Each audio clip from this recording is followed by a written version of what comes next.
নগর জুড়ে কারফিউ, রাজপথে সাজোয়াজানের টহল, বাইরে গেলেই গুলি করা হবে হুঁশিয়ারিতে ঘরবন্দি নগরবাসী। হুট করেই সকল নিস্তব্ধতা ভেঙে প্রশাসনের রক্তচক্ষু উপেক্ষা করে রাজপথে নেমে আসে একদল তরুণ। তাদের দীপ্ত কণ্ঠের স্লোগানে নৈতিকভাবে ভেঙে যায় স্বৈরাচারের মসনদ। ২৮ জুলাই গোয়েন্দা সংস্থার চাপের মুখে আন্দোলন প্রত্যাহার করতে বাধ্য হয় কেন্দ্রীয় ৬ সমন্বয়ক। সার্বিক স্বার্থে আমরা এই মুহূর্তে থেকে আমাদের কর্মসূচি প্রত্যাহার করছি। তবে রাজশাহীর ছাত্র সমাজ সেই সিদ্ধান্তকে প্রত্যাখ্যান করে কারফিউ ভঙ্গ করে। যে কেন্দ্রীয় ৬ জন সমন্বয়ককে ডিবি অফিসে তুলে নিয়ে যাওয়া হয়েছিল এবং সেই ৬ জনকে যে দিয়ে আন্দোলন বন্ধের ঘোষণা দেওয়া হয়েছিল, যেটা আমরা ছাত্র সমাজ ও সারা দেশের ছাত্র জনতা এটাকে ঘৃণা করে প্রত্যাখ্যান করেছে।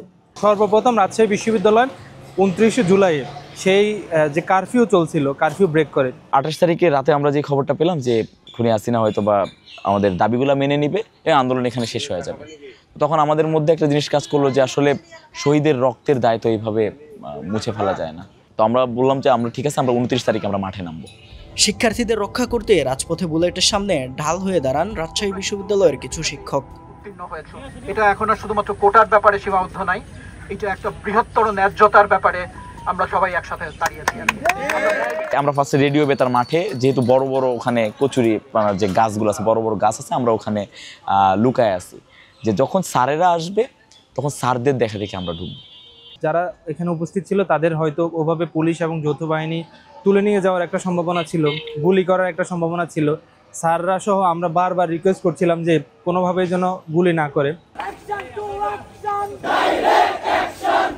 রাজশাহী বিশ্ববিদ্যালয়ের প্রধান ফটক থেকে শুরু হয় সম্মিলিত মিছিল। ছি ছি স্বৈরাচার ধ্বনিতে প্রকম্পিত হয় নগরীর রাজপথ। পরে এই স্লোগান দেশব্যাপী ছড়িয়ে যায়। এটা মাথায় আসলো যে এমন স্লোগান দিতে হবে যেটা ইন্টারন্যাশনালি মানে কাজে লাগবে। তো তখন আমরা স্লোগান দিলাম যে সেম সেম ডিক্টেটর। এবং এই স্লোগানটাই পরবর্তীতে ওই দিনই দেশের বিভিন্ন জায়গায়, আমাদের স্পষ্ট মনে আছে আমার এখনো, যে সাস্টে এরপরে নেমেছে, চিটংয়ে নেমেছে, ঢাকাতে অনেক জায়গায় ওই দিনই প্রোটেস্ট হয়েছে। তো এই যে পুনরায় ঘুরে দাঁড়ানোর যে একটা যে সম্ভাবনা, এই সম্ভাবনাটা তৈরি করেছিল রাজশাহী বিশ্ববিদ্যালয়। ক্যাম্পাস থেকে প্রথম ছাত্রলীগ বিতাড়িত করা সহ পুরো জুলাই জুড়ে রাজশাহীর ভূমিকা ছিল অনন্য, যা পুরো দেশের আন্দোলনের মোড় ঘুরিয়ে দিয়েছিল বেশ কয়েকবার। শাহপরান, স্কাই বাংলা, রাজশাহী।